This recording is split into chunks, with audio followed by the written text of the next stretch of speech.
शहर की चमकती सड़कों पर रात के 2 बजे भी रोशनी फैलती थी। ऊंची और ऊंची इमारतें, तेज रफ्तार कारें और लोगों की भागदौड़। इसी दौड़ती जिंदगी में एक नाम था, विक्रम सिंह, शहर का सबसे बड़ा और प्रभावशाली बिजनेसमैन। उनका सिर्फ नाम ही काफी था किसी भी डील को फाइनल। लेकिन इस कहानी का असली किरदार विक्रम सिंह नहीं, बल्कि उनका बेटा आर्यन सिंह था। आर्यन पढ़ाई में तेज, दिमाग से स्मार्ट और देखने में हैंडसम, हर लड़की का सपना। शहर की मॉडर्न लड़कियां उसके आसपास घूमती रहती थीं। पार्टियां, क्लब, स्टाइलिश फ्रेंड सर्कल, ये सब उसकी जिंदगी का हिस्सा थे। पर अंदर से आर्यन अकेला था। उसे हमेशा लगता था कि शहर की ये चमकदार दुनिया नकली है। सब हंसते थे पर दिल से नहीं, सब मिलते थे पर मतलब से। और लड़कियां, उनसे बात करो तो बस अमीरी, कपड़े और दिखावटी लाइफ की बातें। आर्यन किसी ऐसी चीज की तलाश में था जो सच्ची हो। एक दिन विक्रम सिंह को पता चला कि उनकी एक फैक्ट्री जो शहर से दूर एक छोटे से गांव के पास बनाई जा रही थी, वहां काम धीमा चल रहा है। वो गुस्से में बोले, आर्यन, तुम जाओ वहां, देखो क्या दिक्कत है, काम टाइम पर खत्म होना चाहिए। आर्यन ने मन नहीं किया, पर पिता की बात टालना मुश्किल था। कार से निकल पड़ा गांव की ओर। जैसे जैसे शहर की दूरी बढ़ रही थी, सड़कें संकरी होने लगीं, हवा में मिट्टी की महक थी, दूर तक खेत फैले थे। शांत, सुकून भरा माहौल। आर्यन को लगा जैसे वह किसी दूसरी ही दुनिया में आ गया। फिर एक मोड़ पर कार धीमी हुई। सड़क पर एक लड़की चल रही थी, हाथों में मिट्टी की बनी मटकी, सिर पर दुपट्टा। कदम धीमे पर आत्मविश्वास भरे। चेहरा बिल्कुल सादा, पर नजरों में ऐसी चमक जैसी शहर में कभी नहीं दिखी। वह थी समर, गांव की एक बेहद साधारण लेकिन दिल से अमीर लड़की। आर्यन ने पहली बार किसी को देखकर अपनी सांस रोकते हुए महसूस किया। उसे पता नहीं क्यों, मगर वो रुक गया उसे जाते हुए देखते हुए। फैक्ट्री साइट पर सब ठीक करवाते हुए आर्यन के मन में सिर्फ एक ही सवाल घूम रहा था, वो लड़की कौन थी? दूसरे दिन उसने गांव घूमने की ठान ली। उसे वही रास्ता मिला, वही मटकी और वही लड़की। हाय, उसने मुस्कुराकर कहा। समर ने हिचकते हुए सिर हिलाया। शहर के लड़कों से दूर रहती थी। उसे लगता था कि ऐसे लोग गांव की लड़कियों का मजाक उड़ाते हैं। तुम्हारा नाम? आर्यन ने पूछा। समर, बस इतना कहकर वह आगे बढ़ने लगी। आर्यन को उसकी सादगी काटने लगी। वह दौड़कर उसके साथ चलने लगा। मैं आर्यन हूं, पता है, उसने कहा। पूरे गांव में बात फैल गई है। आर्यन को अजीब लगा, पर मुस्कुरा दिया। वह पूरा दिन गांव में उसके पीछे पीछे घूमता रहा, कभी खेत देखने का बहाना, कभी कुएं का पानी पीने का बहाना।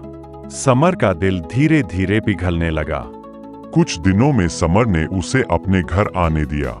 मिट्टी की दीवारें, लकड़ी का दरवाजा, छोटा सा आंगन। पर उस घर में प्यार था, अपनापन था, खुशियां थीं जो आर्यन के बड़े बड़े बंगले में नहीं थीं। समर अपनी माँ की मदद करती, छोटे बच्चों को सिखाती, बुजुर्गों का ख्याल रखती, सब कुछ मुस्कुराते हुए। आर्यन हर दिन उसके पास बैठकर बातें करता, सपनों की, डर की, दुनिया की। समर ने आर्यन को बताया कि उसके पिता बचपन में ही गुजर गए थे। माँ खेतों में मजदूरी करती थी। घर चलाना मुश्किल था, लेकिन आत्मसम्मान कभी नहीं खोया।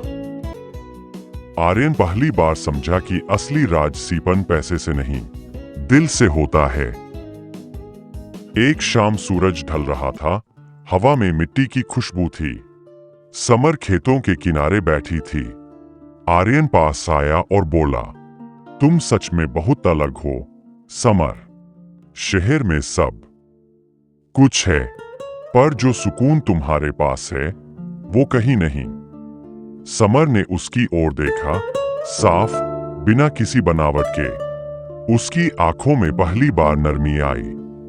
तुम भी अलग हो, उसने धीरे से कहा। शहर के लड़के तो सिर्फ मजाक उड़ाने आते हैं। मैं मजाक नहीं, सच बोल रहा हूं। आर्यन ने उसका हाथ थामते हुए कहा। मुझे तुम पसंद हो, समर, बहुत पसंद। समर का दिल तेज धड़कने लगा। उसने हाथ छुड़ा लिया, पर चेहरा लाल था। वह भागकर घर चली गई, पर मुस्कुराहट दबा नहीं पा रही थी। दोनों को पता था, ये सिर्फ पसंद नहीं, प्यार था। गांव में प्यार की खबर आग की तरह फैल गई। कुछ लोग खुश थे, कुछ जलने लगे और कुछ ने अफवाहें उड़ानी शुरू कर दी। इधर शहर में भी बात पहुंच गई। विक्रम सिंह गुस्से से आग बबूला हो गए। उन्होंने आर्यन को तुरंत शहर बुला लिया। क्या सुन रहा हूं मैं? तू उस गरीब गांव की लड़की के पीछे पागल हो गया। विक्रम सिंह चिल्लाए। आर्यन शांत था। पापा, वो गरीब है, पर दिल से बहुत अमीर है। ये सब फिल्मी बातें मत कर। हमारी इज्जत है, स्टेटस है, शान है। आर्यन बोला, शान इंसान से होती है, पैसे से नहीं। विक्रम सिंह ने साफ साफ कह दिया, अगर उस लड़की से रिश्ता रखा तो मैं तुम्हें अपनी जिंदगी से निकाल दूंगा। घर में तूफान मच गया। मां रोने लगी। लेकिन आर्यन का फैसला पक्का था। प्यार इज्जत देखकर नहीं होता, पापा। और अगर ये प्यार गलत है, तो मैं आपकी सही दुनिया नहीं चाहता। समर ने ये सब सुना तो उसका दिल टूट गया। वह नहीं चाहती थी कि आर्यन अपने परिवार से दूर हो। उसने आर्यन से कहा, तुम वापस शहर चले जाओ। तुम्हारा भविष्य बड़ा है। मैं तुम्हारी जिंदगी के बीच नहीं। धीरे से हाथ छुड़ाया और रोते हुए चली गई। आर्यन वहीं खड़ा रह गया, टूटकर। आर्यन घर लौट आया, पर ऐसा लगता था उसकी आत्मा गांव में ही रह गई। वह दिन भर कमरे में बंद रहता, न खाना ठीक से खाता, न किसी से बात करता। विक्रम सिंह ने भी नोटिस किया कि उनका बेटा अंदर से खत्म होता जा रहा है। उन्हें एहसास हुआ कि पैसा सब कुछ नहीं, बेटे का दिल ही सबसे बड़ी दौलत है। एक रात वह पहली बार बिना गुस्से के बोले, आर्यन, क्या तुम सच में उस लड़की से इतना प्यार करते हो? आर्यन की आंखें भर आईं। पापा, मैं सिर्फ उससे ही शादी करना चाहता हूं। विक्रम सिंह की आवाज धीमी थी। ठीक है, कल चलेंगे उसके घर। आर्यन चौंक गया। सच में? हाँ, मैंने तुम्हें खोते खोते समझा है कि असली खुशी दिल में होती है, पैसे में नहीं। अगली सुबह विक्रम सिंह और आर्यन गांव पहुंच गए। पूरा गांव दंग था। विक्रम सिंह समर के घर गए, उसके सामने हाथ जोड़कर बोले, समर बिटिया, अगर तुम चाहो तो आर्यन तुम्हें अपनी पत्नी बनाना चाहता है। समर की आंखों से आंसू बह निकले। वह कुछ कह ही नहीं पाई। आर्यन आगे बढ़ा, उसके सामने घुटनों पर बैठ गया। समर, क्या तुम मेरी जिंदगी बनोगी?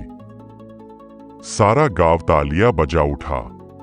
समर ने धीरे से सिर हिला दिया। आर्यन ने उसका हाथ थाम लिया, बहुत संभाल कर, बहुत प्यार से, जैसे कोई अमूल्य चीज हो। शहर की मॉडर्न लड़कियां जिन चीजों से आर्यन को बांध नहीं पाईं, समर ने बिना एक भी कोशिश किए बांध लिया। उसकी सादगी, उसकी ईमानदारी और उसका साफ दिल, ये सब वो चीजें थीं जो करोड़ों की ज्वेलरी, बड़ी बड़ी पार्टियां और अमीरों की दुनिया कभी नहीं दे सकी। समर शहर आई, पर अपनी पहचान नहीं छोड़ी। आर्यन ने भी उसके साथ मिलकर गांव में स्कूल, मेडिकेयर सेंटर और बहुत से सुधार करवाए। दोनों मिलकर साबित कर गए, पैसे से दुनिया खरीद सकते हो, लेकिन दिल, वो सिर्फ सच्चाई से जीता जाता है।